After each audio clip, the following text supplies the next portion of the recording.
దేవుడు మన ప్రార్థనలను శ్రద్ధగా వింటున్నాడట. ఆయన కేర్లెస్గా ఉండేవాడు కాదు. ఆయన ఈ క్షమ అనే మాటకు కేర్ఫుల్లీ అనే పదం కూడా వస్తుంది. ఆయన జాగ్రత్తగా వింటాడట. ఆయన నా బిడ్డలు మాట్లాడుతున్నారు లేదా ప్రార్థన చేస్తున్నారు, ప్రతి మాట నేను వింటాను, ప్రతి మాటకు నేను స్పందిస్తానని దేవుడు జాగ్రత్తగా వారి ప్రార్థన వింటాడు. ప్రార్థన చేసేటప్పుడు మనం జాగ్రత్తగా ప్రార్థన చేయాలి. ఎందుకంటే దేవుడు ప్రతి పదాన్ని వింటున్నాడు. ఆయన ప్రతి మాటను ఆయన వింటాడు. కొన్ని సందర్భాల్లో నువ్వు మాటలు పలకలేని దుస్థితిలో ఉంటే నీ గ్రోనింగ్స్ కూడా దేవుడు అర్థం చేసుకోండి. నీ మూలుగులు, నీ నిట్టూర్పుల్ని దేవుడు అర్థం చేసుకుని జవాబిచ్చే దేవుడు ఆయన.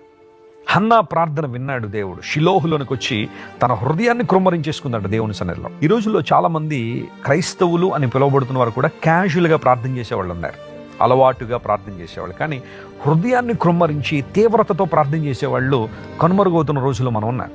అయితే దేవుని బిడ్డలుగా మనం ఆయన సన్నిధిలో మొర్ర పెట్టాలట. నీకున్న ఇబ్బందులు కావచ్చు, నీకున్న అసహనం కావచ్చు, నీకున్న ఏ రకమైన ఇబ్బంది కావచ్చు, నువ్వు దేవుని సన్నిధికి వచ్చి మొర్రపెట్టినప్పుడు దేవుడు నీకు విడుదల ఇస్తాడు. ఆయన ఆలకిస్తున్నాడు ప్రార్థన. తన బిడ్డలు ప్రార్థిస్తున్నప్పుడు దేవుడు వింటున్నాడు.